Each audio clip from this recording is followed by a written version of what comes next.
So welcome guys to the invisible Guru. आज हम लोग अपने practical portion buyback of shares के सेकंड पार्ट को करने वाले हैं। हमने फर्स्ट पार्ट के अंदर दो एग्जांपल, जिसके अंदर जर्नल एंट्रीज और उसके अंदर हमने इक्वेशन को बनाने का जो मेन तरीका है उसको देखा है। अब यहाँ पर हम लोग आने वाले आगे वीडियो में, इस वीडियो में हम लोग और सम्स को सॉल्व करेंगे, जहाँ पर बैलेंस शीट होगा, यहाँ पे बहुत सारी जर्नल एंट्रीज होगी और ये पिछले वीडियो का एक आप समझिए अपडेटेड वर्जन है जिसको हम लोग सॉल्व करने वाले हैं। So let's start with the example number 3 guys. आप लोग इस क्वेश्चन का स्क्रीनशॉट ले सकते हैं या टेक्स्ट बुक में अगर आपके पास ये क्वेश्चन है तो आप उसको वहाँ पे रेफर कर सकते हैं, सारी मार्किंग कर सकते हैं। मार्किंग इसीलिए इंपॉर्टेंट है बिकॉज इस क्वेश्चन के अंदर हमें बैलेंस शीट भी बनाना है और जिन लोगों के पास ऐसी कोई भी फैसिलिटी फिलहाल अवेलेबल नहीं है तो वो ये कर सकते हैं कि वीडियो को पॉज करके आप पूरे क्वेश्चन को नोट डाउन कर लीजिए। 2 से 5 मिनट लगेगा, लेकिन आप पूरा क्वेश्चन जब आप लिख लेंगे तो जो मैं मार्किंग सबको दूंगा that will be very much helpful to you. So guys, let's begin with the sum. Example number 3, practical video part 2. Following is the summary balance sheet of BTC Limited, a non-listed company as on 31st March 2012. ठीक है, यहाँ पर हमें balance sheet asset इस बार सबके markings भी लिखने हैं, तो आप लोग उस तरफ से लिखते रहिए। इसमें सबसे पहला आएगा share capital 60,000 equity shares of ₹10 each, 8 paid up. ठीक है, हमने अगर अपने पिछले वीडियो अगर आपने हमारा देखा है तो वहाँ पे हमने जो दो एग्जांपल लिए थे वहाँ पे सारे शेयर जो थे वो फुल्ली पेड अप थे, लेकिन यहाँ पर बोला गया है 60,000, तो इसको आप अंडरलाइन कीजिए, लिखिए नंबर ऑफ शेयर्स। 10 रुपए को अंडरलाइन करके आप लिखिए फेस वैल्यू और 8 रुपए को अंडरलाइन करके आप लिखिए पेड अप वैल्यू। ठीक है, पेड अप वैल्यू वहां पे लिखना आप उसके अंदर, क्योंकि इस शेयर में 60,000 शेयर होल्डर जो हमारी कंपनी के हैं उन्होंने हमें सिर्फ 8 रुपया पर शेयर दिया है, 2 रुपया पर शेयर अभी भी उनका आना बाकी है। यानी कि हमें 60,000 शेयर्स के हिसाब से 2 रुपया अगर हम लेते हैं तो 1,20,000 रुपीज हमें एज अ फाइनल कॉल अपने शेयर होल्डर से लेना है। जिनका थियरी लेक्चर पूरी तरीके से अटेंडेड और उनको सारे कंडीशंस उन्होंने नोट डाउन किए हैं, तो उन्हें याद होगा कि कोई भी partly paid up equity share का बायबैक पॉसिबल नहीं है। यहाँ पर हमारे पास जो इक्विटी शेयर है वो भी पार्टली पेड अप है, तो हमें क्या करना पड़ेगा, हमें अपने पार्टली पेड अप शेयर को फुल्ली पेड अप में कन्वर्ट करना पड़ेगा। याद करने की कोशिश कीजिए कौन सा स्टेप है, कौन सा जर्नल एंट्री है, तो आपको याद आएगा कि हमारा पहला स्टेप और पहली journal entry that is fully paid up shares, जहां पर हमें इन 60,000 शेयर होल्डर से 2 रुपया पर शेयर जो है वसूल करना होगा। यानी हमारे जनरल एंट्री में इस बार पहला स्टेप आएगा जो हमारे पिछले दोनों एग्जांपल में नहीं था। उसके बाद 10% preference shares of ₹100 each paid up. अच्छा, प्रेफरेंस शेयर पेड अप हो ना हो, फुल्ली पेड हो, पार्टली पेड अप हो, इससे हमारे सम पे कोई इफेक्ट नहीं पड़ता है, because this is buyback of equity share और not redemption of preference share. अगर आपने हमारी सेकेंड ईयर की वीडियो देखी होगी, सेकेंड ईयर बीकॉम बैफ के सिलेबस में रिडम्पशन ऑफ प्रेफरेंस शेयर आता है, जो कि प्रेफरेंस शेयर्स के रिडम्पशन यानी एक तरीके से उनके बायबैक के ऊपर रिलेटेड होता है। ये है clear cut focus on equity share. तो यहाँ पे प्रेफरेंस शेयर के पार्ट लिया फुल्ली पेड अप होने से कोई फर्क नहीं पड़ेगा। तो यहाँ पे फिर भी मार्किंग कर लेते हैं, तो कि बैलेंस शीट तो बनानी है, तो 100 रुपीज पेड के बाजू में आप लिखिए फेस वैल्यू, 100 रुपया जो है वो आपका फेस वैल्यू हो गया। यहाँ पे नंबर ऑफ शेयर नहीं दिया है, तो फिलहाल शायद हमें नंबर ऑफ शेयर की जरूरत भी नहीं है। फिर भी अगर किसी को ढूंढना होगा तो 5 लाख रुपए का शेयर है और एक शेयर 100 रुपए का है, तो आप 5 लाख को 100 रुपए से कैलसी में डिवाइड कर देंगे, आपको मिलेगा 5,000 प्रेफरेंस शेयर। तो जिन्हें लिखना है वो इसके बाजू में 5,000 प्रेफरेंस शेयर ऐसा नोट डाउन कर सकते हैं। उसके बाद यहाँ पे देखिए रिजर्व से अब हमें बाइफर्केशन करना पड़ेगा, तो यहाँ पे अब मैं आपको थोड़ा एफर्ट डालने देता हूँ। आप हमारे पहले के जो वीडियोस हैं उनको रेफर कर चुके हैं, प्रीवियस वीडियो को, तो आप इसमें से डिसाइड करेंगे कौन सा डिविजिबल प्रॉफिट होगा, कौन सा नॉन डिविजिबल। मैं सोल्यूशन में आपको बताऊंगा, पर फिलहाल यहाँ पे मैं सस्पेंस रख रहा हूँ। यहाँ पे सिक्योरिटी प्रीमियम आप डिसाइड कीजिए, ठीक है, मैं आपको सोल्यूशन में इसका आंसर पक्का दूंगा। कैपिटल रिजर्व कौन सा रिजर्व है चेक कीजिए जाके नोट्स के अंदर, general reserve profit on small activity, क्योंकि यही तो किसी भी क्वेश्चन का मेन पार्ट है, ये जानना कि वो डिविजिबल है या नॉन डिविजिबल है, तो कि उस हिसाब से इक्वेशन बनेगा, उस हिसाब से जनरल एंट्री पास होगी और वही हिसाब से बैलेंस शीट बनता है। तो ये इस बार टास्क आप करेंगे, मैं सोल्यूशन में इसका आंसर दूंगा, तब तक आप लोग इसको ढूंढ के रखिए। उसके बाद आता है ट्रेड पेबल, जो कि बैलेंस शीट के करंट लाइबिलिटी के अंदर आ जाएगा। ठीक है, जब तक मैं आपको मार्किंग दे रहा हूँ साइड बाय साइड इसको रिमेंबर करने की कोशिश कीजिए। मैंने आपको एक लिस्ट दिया हुआ है पहले वीडियो के अंदर डिविजिबल और नॉन डिविजिबल का, उसको याद कीजिए। सन्ड्री एसेट जो है इसको हम लोग अपने बैलेंस शीट के टेंजिबल एसेट्स के लिखेंगे। मार्किंग करते रहिए फ्रेंड्स, बिकॉज हमें बैलेंस शीट भी एंड में बनाना है। तो सन्ड्री एसेट्स को हम लोग किधर लिखेंगे, अपने टेंजिबल एसेट्स की कैटेगरी में under assets. Cash at bank तो हमारा फेवरेट है, कहाँ जाएगा, CCE, that stand for cash and cash equivalent, जो कि अपने बैलेंस शीट के एसेट के करंट एसेट की कैटेगरी के अंडर आता है। ठीक है, यहाँ तक हमने क्या कर लिया, यहाँ तक हमने सारी मार्किंग जो इसकी कंप्लीट कर ली है। इससे हमें बैलेंस शीट बनाने में भी काम आएगा और नोट्स टू अकाउंट में भी हमें काफी हेल्पफुल रहने वाला है। उसके बाद हम बात करते हैं एडजस्टमेंट्स की। तो अगर यहाँ तक आपका सब कुछ क्लियर है तो हम लोग आगे बढ़ते हैं, वरना आप इस वीडियो को थोड़ा सा रिवाइंड कीजिए और क्वेश्चन के एक्सप्लेनेशन को दोबारा सुनिए। So the company took all necessary steps to make the equity shares eligible for buyback. तो कंपनी ने सारे स्टेप लिए जिनसे वो शेयर्स को एलिजिबल कर सके बायबैक के लिए। इनडायरेक्टली क्वेश्चन बताना चाहता है कि जितने भी टर्म्स एंड कंडीशन है वो सारे फुलफिल्ड है। कौन से टर्म्स एंड कंडीशन, तो guys refer to the video theory part. आगे बढ़ते हैं। The company decided to issue 1200 preference shares at par in order to buyback 20% of its capital. ठीक है, क्या मतलब हुआ इसका, कि कंपनी ने डिसाइड किया कि वो 1200 प्रेफरेंस शेयर बेचेगा, नया प्रेफरेंस शेयर 1200 का। ठीक है, और आपको पता होगा कि एक शेयर 100 रुपए का है, हमने यहाँ पे मार्किंग ऑलरेडी कर रखी है। तो वो 1200 प्रेफरेंस शेयर बेचेगा, एक शेयर 100 रुपए का, इनडायरेक्टली वो 1,20,000 का प्रेफरेंस शेयर बेचने वाला है। जब कोई कंपनी नया शेयर बेचती है, चाहे वो इक्विटी हो चाहे वो प्रेफरेंस हो, तो उसको हम लोग क्या कहते हैं गाइस, उसको हम लोग कहते हैं फ्रेश इशू। अब अगर आपको याद होगा तो हमारा स्टेप नंबर 3 जर्नल एंट्री के अंदर आता है फ्रेश इशू। यानी इस क्वेश्चन ने हमें ये भी हिंट दे दिया है कि इस बार तीसरी एंट्री भी आपको पास करनी है, दैट इज फ्रेश इशू की। याद रखना, इक्वेशन सॉल्व करते वक्त ये काम आएगा। आपने 1,20,000 के नए प्रेफरेंस शेयर ऑलरेडी मार्केट में बेच दिए। ठीक है, इस सेंटेंस के अगर हम सेकंड पार्ट में जाएंगे तो to buy back 20% of the equity capital. और ये क्यों कर रहे हैं लोग फ्रेश इशू, ताकि ये लोग के पास जो शेयर्स हैं इक्विटी शेयर्स, उसका 20% ये लोग बायबैक कर सके। अब यहाँ पे आपको थोड़ा ध्यान दे रहे हैं, मिस्टेक्स होने के चांसेस जो यहाँ पे बढ़ते चले जाएंगे। 60,000 शेयर है हमारे पास, 60,000 शेयर का हम निकालेंगे 20%, तो आ जाएगा 12,000 शेयर। और यहाँ पे अब हमें क्या करना है, यहाँ पे मल्टीप्लाई बाय 10 करना है। गलती से भी आप इसको मल्टीप्लाई बाय 8 करके आंसर नहीं निकालेंगे, फेस वैल्यू 10 रहने वाला है। क्यों रहने वाला है, बिकॉज हम तो फुल्ली पेड अप करने ही वाले हैं शेयर को। चाहे ये शेयर पार्टली पेड अप है, हमें तो इसको फुल्ली पेड अप में कन्वर्ट करना ही है, तो हमें यहाँ पे फेस वैल्यू 10 लेनी है। अब दूसरे तरीके से इसको समझाता हूँ। कुछ लोग क्या करेंगे, ये 4,80,000 का ही जो है 20% ले लेंगे और आपका आंसर पूरी तरीके से गलत आ जाएगा, क्योंकि 4,80,000 का 20% बायबैक नहीं होने वाला है। बायबैक तो पूरे 6 लाख के कैपिटल का होने वाला है, यानी 60,000 इंटू 10 के हिसाब से। क्योंकि आप तो अपने पहले स्टेप में पार्टली पेड अप शेयर को फुली पेड अप शेयर में कन्वर्ट कर ही दोगे। तो इस बात का ध्यान रखना। अब 6 लाख का अगर हम 20% निकालेंगे तो हमें ये पता चलता है कि 1,20,000 रुपीज का हमें बायबैक इसके अंदर करना है। तो दो चीजों को ध्यान में रखना है, स्टेटमेंट के अंदर हमें दो इंपॉर्टेंट चीजें मिल रही है। एक तो 1,20,000 का नया प्रेफरेंस शेयर बेचना है, यानी फ्रेश इशू करना है, और दूसरी तरफ 1,22,000 का हमें बायबैक भी करना है। ये स्टेटमेंट के नंबर सेम है बट दो अलग अलग पार्ट है। तो इस बात को आप लोग ध्यान जरा दे लेना, नोट कर लेना इस चीज को कहीं पर। The new issue was fully subscribe, यानी कि जो नए 1,20,000 के शेयर बेचे गए हैं वो सारे शेयर होल्डर्स ने उन्हें खरीद लिए और सारा 1,20,000 रुपया हमें मिल गए।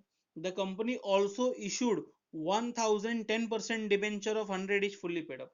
कंपनी ने प्रेफरेंस शेयर तो बेचा ही 1,20,000 का, यानी 1,200 प्रेफरेंस शेयर तो कंपनी ने बेच ही दिए। उसके अलावा कंपनी को कुछ और कैश की जरूरत पड़ी, तो कंपनी ने क्या किया, तो कंपनी ने भैया 1,000 डिबेंचर बेचे। वो जो 10% लिखा है बाजू में, वो 10% जो है उसका रेट ऑफ इंटरेस्ट है, लिखिए 10% के ऊपर ROI, रेट ऑफ इंटरेस्ट। ठीक है, तो कंपनी ने 1,000 डिवेंचर बेचे, कितने रुपए के, 100 रुपए के। 1,000 को 100 से मल्टीप्लाई कर लूंगा, आंसर कितना आ जाएगा, 1,00,000, यानी कि 1,00,000 रुपए का डिबेंचर बेचा गया है। अभी मैंने थोड़ा टाइम पहले क्या कहा, जब कोई भी शेयर या कुछ भी हम नया बेचते हैं तो उसको हम क्या कहते हैं, फ्रेश इशू। तो इसी क्वेश्चन के अंदर, एक ही क्वेश्चन के अंदर दो चीजें हो गई, प्रेफरेंस शेयर का भी फ्रेश इशू हो गया और डिबेंचर का भी फ्रेश इशू हो गया। ठीक है, दो दो फ्रेश इशू हो गया। तो स्टेटमेंट को जो है अंडरलाइन करके आप वहां पे लिख लीजिए fresh issue. There are total 2 fresh issue in this question. अब थोड़ा इसमें कुछ इंपॉर्टेंट पॉइंट है जो मैं आपको सम करते हुए सोल्यूशन में बताऊंगा, क्योंकि दो दो प्रेफरेंस शेयर दी है। तो एक चीज मैं अभी आपको एक हिंट दे देता हूँ कि जर्नल एंट्री जो है वो दोनों का आएगा। जब हम स्टेप नंबर करेंगे, स्टेप नंबर 3 हमारा जो है फ्रेश इशू का, तो वहाँ पे हम प्रेफरेंस शेयर की भी फ्रेश इशू की एंट्री मारेंगे और डिबेंचर की फ्रेश इशू की भी एंट्री मारेंगे। बट इससे रिलेटेड कुछ टर्म्स एंड कंडीशन है जो मैं आपकी सॉल्यूशन में अभी आपको थोड़ा टाइम में बताऊंगा, तो स्टे ट्यून फॉर दैट। उसके बाद after the issue of share and debenture, यानी सारे शेयर एंड डिबेंचर का फ्रेश इशू कर देने के बाद इस कंपनी ने 20% ऑफ द कैपिटल जो है बायबैक कर लिया, जो कि ऊपर वाला रिपीटेड पॉइंट नीचे थोड़ा सा घुमा के दे दिया। तो इनका कहने का ये कि सब कुछ हो जाने के बाद इन्होंने 20% बायबैक कर लिया। अच्छा, अगर हम लोग मेरे दिए हुए स्टेटमेंट के हिसाब से चलेंगे, मेरे दिए हुए पैटर्न के हिसाब से चलेंगे, तो ये भी कुछ वैसे ही, क्योंकि इधर भी वही बताया गया कि सब कुछ हो जाने के बाद हमने बायबैक किया, और मेरे स्टेटमेंट और मेरे जनरल एंट्री के हिसाब से भी सब कुछ हो जाने के बाद ही हम बायबैक का पेमेंट एंड में करते हैं। तो इस लाइन से फिलहाल हमें तो कोई फर्क नहीं पड़ता। उसके बाद क्वेश्चन में बोला है कि भाई साहब जनरल एंट्री बनाओ और बैलेंस शीट बनाओ, लेकिन हम क्या करेंगे, हम तो अकाउंटिंग इक्वेशन बनाएंगे, फिर जनरल एंट्री बनाएंगे, फिर बैलेंस शीट बनाएंगे, क्योंकि हम अकाउंटिंग इक्वेशन के बिना किसी सम को स्टार्ट नहीं देते हैं। हम इक्वेशन बना के पहले सब कुछ सेट कर लेते हैं, सबको, जैसे हम लोग क्रिकेट खेलते वक्त सबकी फील्डिंग लगाते हैं, तो अकाउंटिंग इक्वेशन हमारे बायबैक की फील्डिंग है। हमने सारे रिजर्व्स वगैरह प्रॉपर्टी यूटिलाइज किए हैं कि नहीं, सारे कंडीशन सेटिस्फाई हो रहे कि नहीं हो रहे, वो हमें इस इक्वेशन से पता चल जाता है। बस फिर उसको देख देख के जनरल एंट्री और बैलेंस शीट हमें पास करनी है। तो जिन्हें क्वेश्चन समझ में आ गया है, अगर उन्हें कोई डाउट नहीं है, तो they can take pen pencil and all stationeries, और हम चालू करते हैं सम। मैं समय एक्सप्लेन करता रहूंगा, आप चाहिए तो साइड बाय साइड सॉल्व कीजिए, एक बार पूरा वीडियो देखने के बाद इसको सेकंड अटेम्प्ट में सॉल्व करना, एज योर चॉइस। और जिन्हें नहीं समझा है तो guys please rewind and go for the question once again. आगे बढ़ते हैं। तो यहाँ पे सारी डिटेल तो हमारे पास है। दूसरी चीज अगर हमने नोटिस की होगी, आपने अगर देखा है इस क्वेश्चन के अंदर, तो यहाँ पे प्रीमियम के बारे में कुछ भी नहीं बोला गया, क्योंकि क्वेश्चन में ये नहीं बताया गया कि शेयर्स कितने रुपए में बायबैक करना है। तो जैसे कि हमने पहले भी दिया हुआ है कि जब क्वेश्चन में ये नहीं बताता कि कितने रुपए में बायबैक करना है, तो हम ये एज्यूम कर लेंगे कि the shares are bought back at par value, यानी 10 रुपए का शेयर को 10 रुपए में ही बायबैक किया गया है। ठीक है, तो यहाँ पे तो नील हो जाएगा। अगर आपको याद होगा पिछले वीडियो में हमारे जो एग्जांपल नंबर 1 था, सेम कंडीशन हो रहा है, यहाँ पे भी नील हो गया, यहाँ पे भी नील हो गया। ठीक है, क्योंकि सेकंड इक्वेशन हमें सॉल्व ही नहीं करना है। अच्छा, जिन्हें जनरल एंट्री याद है वो बताएंगे, जब सेकंड इक्वेशन सॉल्व नहीं करना होता है तो कौन सा स्टेप है जो मिस हो जाता है या जिसको डिलीट करना पड़ता है, that is right of premium on buyback. ये वाले स्टेप को हम नहीं करेंगे, क्योंकि जब प्रीमियम ही नहीं है तो फिर राइट ऑफ क्या करेंगे, तो वो वाला स्टेप जो है वो अपना हट जाता है। ठीक है, चलो इसको जनरल एंट्री को आगे देखेंगे हम लोग। फिलहाल इक्वेशन को कंप्लीट करते हैं। तो हमें पहले से ही पता था कि भैया हमें 12,000 शेयर बायबैक करने हैं 10 रुपए के रेट में, तो दिस इज 1,20,000। और हमारे पास दो ऑप्शन था, या तो हम फ्रेश इशू कर लेते या तो हम डिविजिबल प्रॉफिट कर लेते। लेकिन क्वेश्चन में पिछले एग्जांपल्स के अंदर हमने हमेशा डिविजिबल प्रॉफिट को पहले यूज किया। कारण यह था कि वहां पे फ्रेश इशू नहीं था, बट यहाँ पे फ्रेश इशू है। तो हम लोग क्या करेंगे, हम लोग पहले फ्रेश इशू करेंगे, और अगर यहां से पैसे का अरेंजमेंट नहीं होगा तब हम लोग डिविजिबल प्रॉफिट में जाएंगे। डिफरेंस क्या है, डिफरेंस ये है कि डिविजिबल प्रॉफिट पिछले सम में दिया हुआ था, फ्रेश इशू के बारे में कोई जानकारी नहीं थी, तो हमने पहले डिविजिबल प्रॉफिट यूज किया, जरूरत पड़ने पे फ्रेश इशू पे आ रहे थे। ये सब अलग है, यहाँ पे पहले फ्रेश इशू दिया हुआ है, तो हम पहले फ्रेश इशू देखेंगे, अगर वहां से पैसे का अरेंजमेंट नहीं होगा तो हम अपने प्रॉफिट की तरफ बढ़ेंगे। ठीक है। अच्छा, फ्रेश इशू के अंदर अब मैं आपको एक बहुत जरूरी बात बता रहा हूँ कि फ्रेश इशू के अंदर हमारे पास दो फ्रेश इशू था, एक प्रेफरेंस शेयर का, एक डिबेंचर का। तो अब दो पॉइंट जो है आप इसके अंदर याद कीजिए कि जर्नल एंट्री हमें दोनों के पास करनी है, बैलेंस शीट में सारे इफेक्ट दोनों के दिखेंगे, लेकिन अकाउंटिंग इक्वेशन करते वक्त हमें सिर्फ प्रेफरेंस शेयर के फ्रेश इशू को ही कंसीडर करना है, डिबेंचर के फ्रेश इशू को अकाउंटिंग इक्वेशन में कंसीडर नहीं किया जाता है। ठीक है, इस पॉइंट का आपको जो है यहाँ पे याद रखना है, बिकॉज डिबेंचर का फ्रेश इशू करके हम बायबैक नहीं कर सकते, दैट इज अ कंडीशन। इस बात को, इस कंडीशन को आप लोग जो थोड़ा सा है हाईलाइट करके याद कर लीजिए। बाकी मैंने इसके वर्किंग नोट के अंदर भी लिखा हुआ है कि डिबेंचर के फ्रेश इशू करने से जो पैसा मिलेगा उससे हम लोग बायबैक नहीं कर पाएंगे। ठीक है, क्योंकि प्रेफरेंस शेयर्स का जो पैसा मिलता है वो हमारे शेयर होल्डर फंड में जाता है, that is part of own fund. लेकिन डिबेंचर का जो पैसा है वो कंपनी की एक लाइबिलिटी, एक नॉन करंट लाइबिलिटी है जो हमें इन फ्यूचर पे करनी है, तो उस पैसे को हम बायबैक के पर्पस के लिए यूज नहीं कर सकते। This is one of the conditions of buyback. तो अगर आपने यहाँ पे ध्यान से देखा होगा तो मैंने यहाँ पे प्रेफरेंस शेयर का जो फ्रेश इशू था 1,20,000 का, सिर्फ उसी अमाउंट को लिखा है। मैंने डिबेंचर्स के फ्रेश इशू को यहाँ पे नहीं लिखा है और ना मुझे उसको यूज भी करना है। ठीक है। अच्छा, इक्वेशन में यूज नहीं करना है, ये सबसे हाईलाइटेड पॉइंट, इक्वेशन में यूज नहीं करना है। अगर समझो मुझे यहाँ पे 2,20,000 की जरूरत होती तो मैं यहाँ पे फ्रेश इशू में एक BC लिखता, मैं डिबेंचर के फ्रेश इशू को इसके अंदर नहीं लिखता, मैं किसी रिजर्व को यूज करने के लिए ट्राई करता। ठीक है, तो यहाँ पे आप इस पॉइंट को, जो सबसे हाईलाइटेड पॉइंट है, इसको कहीं पे नोट कर लीजिए। मैंने इसका वर्किंग नोट भी दिया हुआ है, आप कॉपी कर सकते हैं। तो ये तो अपना left hand side equal to right hand side तो प्रूव हो ही गया। ठीक है ना, हमें डिविजिबल प्रॉफिट की जरूरत पड़ी ना, हमें यहाँ पे प्रीमियम क्वेश्चन में दिख रहा है। अच्छा ये देखिए, यहाँ पे भी हमें डिविजिबल प्रॉफिट की जरूरत नहीं पड़ी, तो जो स्मार्ट लोग हैं उन्हें स्ट्राइक हो रहा होगा कि एक स्टेप है जो यहाँ पे कैंसिल हो गया। ये डिविजिबल प्रॉफिट को यूज नहीं करने से एक स्टेप जो यहाँ पे कैंसिल हो गया। कौन सा स्टेप कैंसिल हो गया? तो भाई साहब कैंसिल हो गया ट्रांसफर टू सीआरआर। जिन्हें याद होगा, ट्रांसफर टू सीआरआर में हमने क्या देखा था, फर्स्ट इक्वेशन के डीपी में जितना पैसा यूज करते हैं, पिछले वीडियो को रेफर कीजिए, उतना पैसा सीआरआर में जाता है। लेकिन यहाँ पे तो डीपी यूटिलाइज ही नहीं हुआ, तो ट्रांसफर टू सीआरआर वाला स्टेप भी यहाँ पर एलिमिनेट हो चुका है। Please make a mark for that. ठीक है, उसके बाद तो ये इक्वेशन तो अपना सेट हो गया। हमें पता चल गया कि भाई हमें जो पैसा देना है उसके लिए हमें फ्रेश इशू करना पड़ेगा। तो अब हम बढ़ते हैं हमारे जर्नल एंट्री की तरफ गाइस। चलिए जर्नल एंट्री में आ जाएंगे, तो यहाँ पे कुछ वर्किंग नोट है जो मैंने आपके प्रॉपर अंडरस्टैंडिंग के लिए बनाए, एक्स्ट्रा वर्किंग नोट्स है।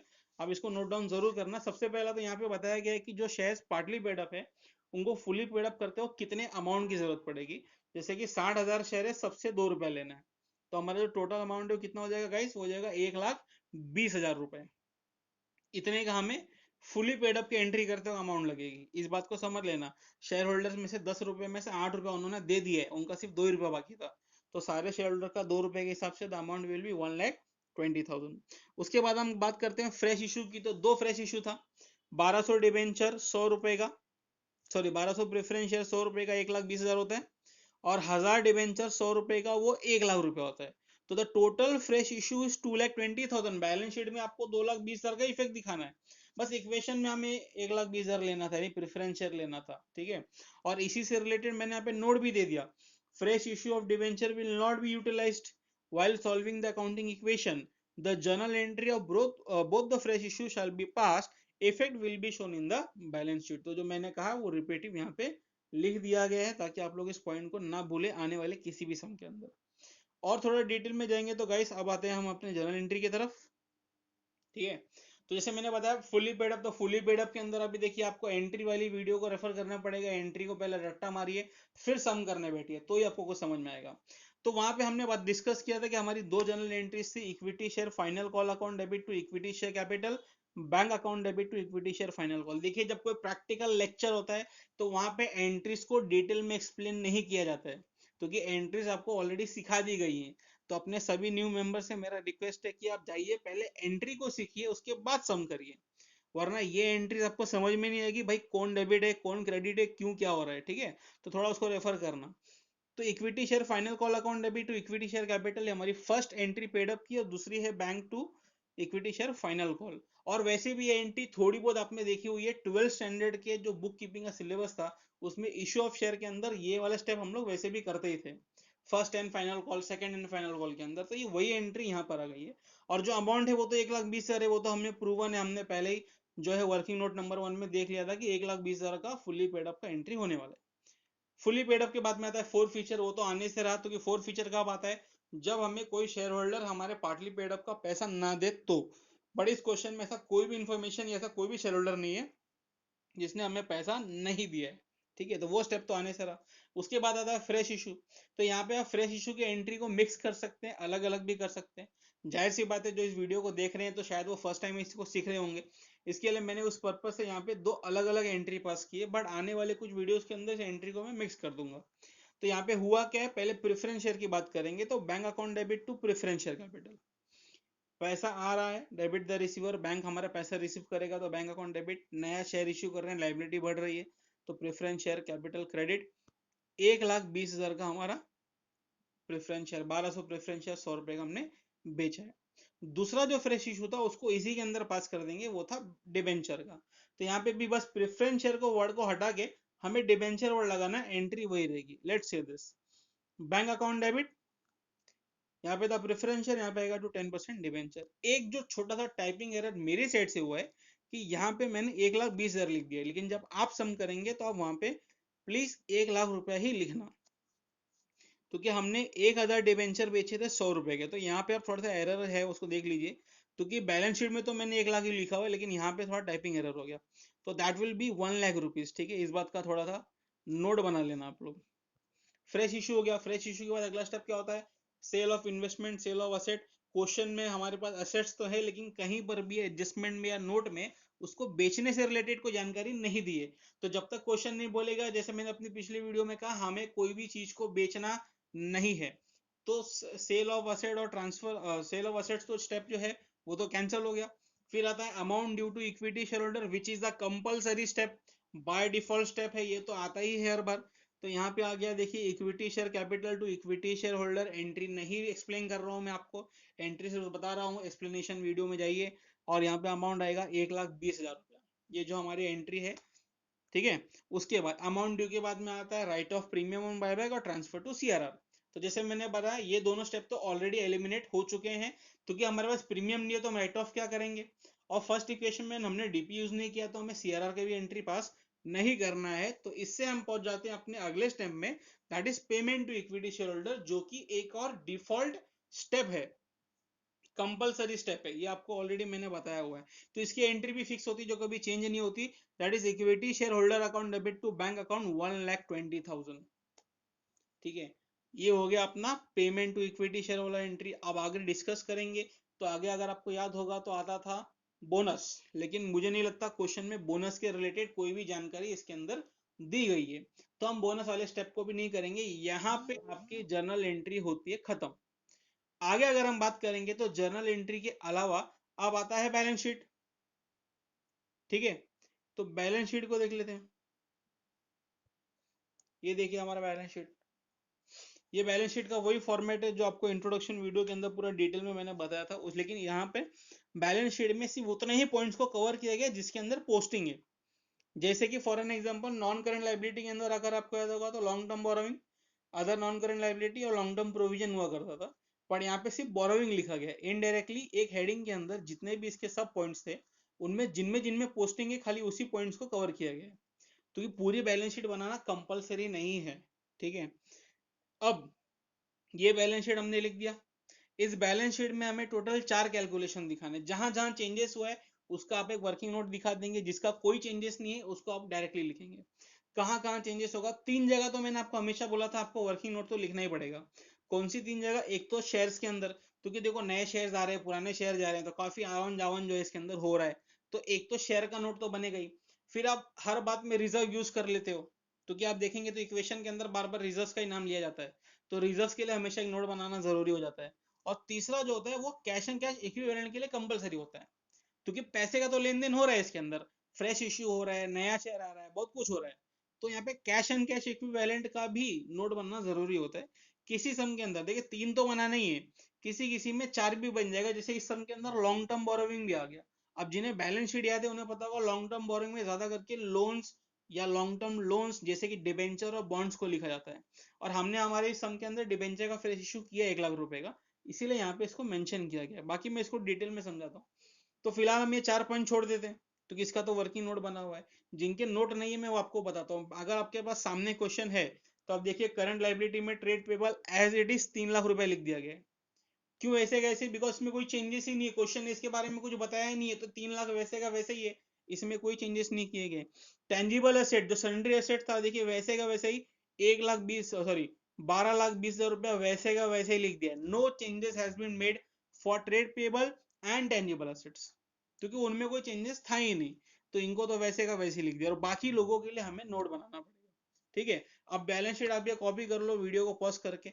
अब हम जाते हैं इनके नोट्स की तरफ, कि हमें भाई ये 11 लाख कहाँ से आ गया, 1,40,000 कहाँ से आ गया, ये 1 लाख कहाँ से आ गया, ये 4,20,000 कैसे आ गया, तो इसको थोड़ा समझना पड़ेगा। तो यहाँ पर चलते हैं आगे। पहला जो नोट है मैंने बनाया है, ये बनाया है मैंने शेयर कैपिटल के लिए। ठीक है, अब शेयर कैपिटल के हमारे पास 2 शेयर थे, इक्विटी शेयर और प्रेफरेंस शेयर। तो पहले आप समझ लो, पहले आपके पास 60,000 शेयर थे 10 रुपए वाले, लेकिन जिनपे आपको सिर्फ 8 रुपए ही मिला था, जो कि 4,80,000 रुपए आपके बैलेंस शीट में दिया हुआ है। आप बैलेंस शीट को ओपन करके देखो। ठीक है, फिर आपने क्या किया, देखिए लाइन से चलिए, जैसे स्टोरी चला गया था। ठीक है, ऑर्डर में चलिए, ऑर्डर में चलेंगे तो अपना आप सम सॉल्व हो जाएगा। तो 4,80,000 का ओरिजिनल आपके पास शेयर था। अब आपने क्या किया था, याद कीजिए, आपने लोगों को बोला मेरा 1,20,000 रुपये मुझे दे दो, जो मेरा पार्टली पेड अप अमाउंट है। तो उन्होंने 4,80,000 के अंदर आपको 1,20,000 रुपया और दे दिया, तो आपने अपने फाइनल कॉल के पैसे को ऐड कर दिया, तो कि अब आपका कैपिटल जो 6 लाख रुपए का हो गया। ठीक है, 480 को आपने 1,20 जोड़ के 6 लाख रुपया कर दिया। और 6 लाख करने के बाद फिर आपने क्या बोला, अरे भाई साहब मैं तो अब बायबैक करूंगा, तो चलिए 1,20,000 का शेयर बायबैक कर लेंगे। आपने मार्केट में से 1,20,000 के शेयर उठवा लिए, खरीद लिया आपने, तो मार्केट से 1,20,000 के शेयर कम हो गए, तो टोटल इस वक्त मार्केट में आपके पास 4,80,000 के इक्विटी शेयर आपने इशू कर रखे हैं। बायबैक याद रखिए माइनस ही होगा। आपको ये सोचना है कि मार्केट में आपके पास कितने शेयर है, तो मार्केट में जितने भी शेयर थे आपने उसमें से जो खरीद लिए, तो मार्केट में जो नंबर ऑफ शेयर है वो कम हो जा रहे हैं, तो कितने इक्विटी शेयर बच रहे अपने पास, सिर्फ 4,80,000। लेकिन सोल्यूशन यहाँ खत्म नहीं होता है, हमारे पास प्रेफरेंस शेयर्स भी है। 5 लाख के प्रेफरेंस शेयर हमारे पास पहले से ही थे। ठीक है, इस पार्ट को यहाँ पे एंड कर देते हैं हम लोग। ये 5 लाख का प्रेफरेंस शेयर हमारे पास पहले से ही था, 1,20,000 का फ्रेश इशू करवाया गया है, तो टोटल कितना हो गया, 6,20,000। और शेयर्स दो ही टाइप के होते हैं, 12th स्टैंडर्ड में पढ़ा है आपने, इक्विटी शेयर प्रेफरेंस शेयर। तो ये लो इक्विटी शेयर, ये लो प्रेफरेंस शेयर, दोनों को ऐड कर लेंगे, अमाउंट हो जाएगा 11 लाख रुपया। यानी इस वक्त आपका जो शेयर कैपिटल है वो कितने लाख का है, वो 11 लाख का है। और ये वही 11 लाख है जिसको मैंने यहाँ पर अपने नोट के अंदर दिखाया हुआ है। आई होप सो अब आपको कैलकुलेशन समझ में आ गया है। अब हम रिजर्व्स की कैलकुलेशन देखते हैं कि भाई मुझे 1,40,000 कैसे आ गया। ठीक है, रिजर्व्स की कैलकुलेशन को देख लेते हैं। तो इसमें एक्चुअली कुछ हुआ नहीं, तो कि इस पूरे क्वेश्चन में रिजर्व की कहीं जरूरत ही नहीं पड़ी, ना कोई रिजर्व बढ़ा ना कोई रिजर्व कम हुआ। तो जो क्वेश्चन में रिजर्व दिए थे, security premium, capital reserve, general reserve, profit and loss, ये सारे के सारे रिजर्व ऐसे के ऐसे ही पड़े हैं, किसी को भी हाथ नहीं लगाया गया, ना कोई ट्रांसफर हुआ, ना कोई राइट ऑफ हुआ, ना कोई बढ़ा ना कोई कम हुआ। तो चारों के चारों रिजर्व को ऐड करने पे जो नंबर आता है वो होता है 1,40,000। तो यही 1,40,000 देखिए मैंने अपने बैलेंस शीट में उठा के लिख दिया 1,40,000, कोई चेंजेस ही नहीं हुआ। तीसरे नंबर पे और चौथे नंबर की बात करते हैं, यानी लॉन्ग टर्म बोरोइंग और कैश एंड कैश इक्विवेलेंट की।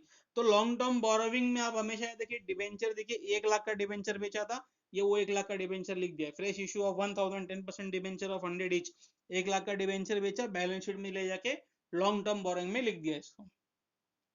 रही बात कैश की, तो क्वेश्चन अगर आपके पास है तो क्वेश्चन में देखिए आपके पास पहले से ही 2 लाख का शेयर दिया हुआ, कैश दिया हुआ, you can refer to the question asset में देखिए, जहां पे आपने कैश एंड कैश इक्विवेलेंट लिखा है, आपके पास ऑलरेडी 2 लाख रुपया था।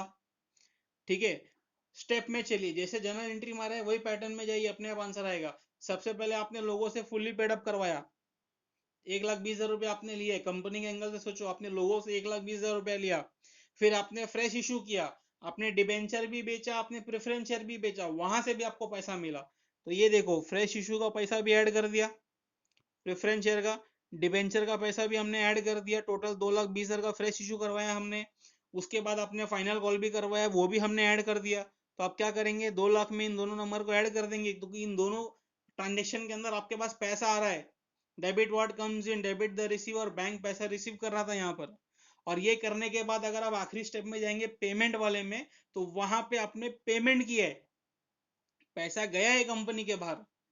तो ये देखिए paid to equity share holder minus हो जाता है। अब ये प्लस माइनस करके जो नंबर मिलेगा वो है 4,20,000 रुपया। और ये वही 4,20,000 है जो मैंने यहाँ पर देखिए एक यहाँ पे लिख दिया कैश में, और 1 लाख रुपए डिबेंचर में लिख दिया। कैश में अक्सर लोगों को कैलकुलेशन में गड़बड़ होता है, तो उसके लिए आप दूसरा एक चीज याद रखते हैं कि आप ऐसा शॉर्टकट याद कर लीजिए कि जब जब बैंक अकाउंट डेबिट में होगा मतलब कंपनी में पैसे आ रहे हैं। ये देखिए बैंक अकाउंट डेबिट में था तो मैंने इसको प्लस कर दिया, तो मतलब कि 1,20,000 प्लस होगा। यहाँ पे फ्रेश इशू में भी बैंक डेबिट में है, मतलब ये भी प्लस होगा। ये वाले फ्रेश इशू भी बैंक डेबिट में है, मतलब ये प्लस होगा। यहाँ पर बैंक नहीं है, और ये वाला बैंक क्रेडिट में, मतलब ये अमाउंट माइनस होगा। तो डेबिट वाले बैंक को अगर आप ऐड कर देते हैं, क्रेडिट वाले आप बैंक को माइनस कर देंगे, तो भी आपको आंसर 4,20,000 आएगा। इसको सॉल्व करके देख लेना। तो यहाँ पे गाइस फाइनली जो है अपना सारा वर्किंग नोट खत्म होता है, पूरा सम खत्म होता है। और ये रहा अपना बैलेंस शीट परफेक्टली, जो कि 16,40,000 रुपए एसेट और लाइबिलिटी आपका पूरा टैली हो रहा है। तो ये हुआ आपका सम। एक बीकॉम के लिए, बीकॉम वालों को, थर्ड ईयर बीकॉम वालों को ये 20 मार्क के लिए, और बाकी जो सिलेबस वाले होते हैं यानी बैफ और बीबीए, उन सभी को ये 15 मार्क के लिए आ सकता है परफेक्टली एलिजिबल सम। सम काफी लेंदी लग रहा होगा, ऐसा लग रहा होगा यार कितना बड़ा सम है, लेकिन ये बहुत बड़ा सम नहीं है। इसके भी आगे लेंदी सम्स होते हैं। Buyback has only one problem, that it is lengthy. बाकी वो बहुत इजी चैप्टर है, आपने इसका डेमो अभी फिलहाल देख लिया, सब कुछ सिस्टमेटिक स्टेप वाइज जा रहा है। अगर जितने भी वीडियोस मैंने लिंक में डाले हुए डिस्क्रिप्शन में, आप देखिए, लाइन में रेफर कीजिए, पहले उसको समझिए, उसके बाद समझिए। अगर आपको नहीं समझेगा तो आप इस वीडियो को रिपीटेडली, और मेरे बहुत सारे और एग्जांपल्स है उनको भी देखने का कोशिश कीजिए। डायरेक्टली बड़े सम पे जंप मत करना, डायरेक्टली बड़ा सम आपको समझ में नहीं आएगा। ठीक है, तो गाइस, पेन पेपर स्टेशनरी ले लो अपना, सम सॉल्व कीजिए एक बार मेरे साथ साथ, जब मैं पूरा आधे घंटे का लेक्चर आपको एक्सप्लेन कर रहा था। उसके बाद आप एक बार खुद से सॉल्व कीजिए, रिपीट कीजिए, रिवाइज कीजिए, कीप रिवाइजिंग, कीप रिविजिंग। ठीक है, रिपीट कीजिए बार बार सम को, 2-3 बार सॉल्व कीजिए, आपको अपने आप इसका जो कॉन्सेप्ट है वो समझ में आ जाएगा।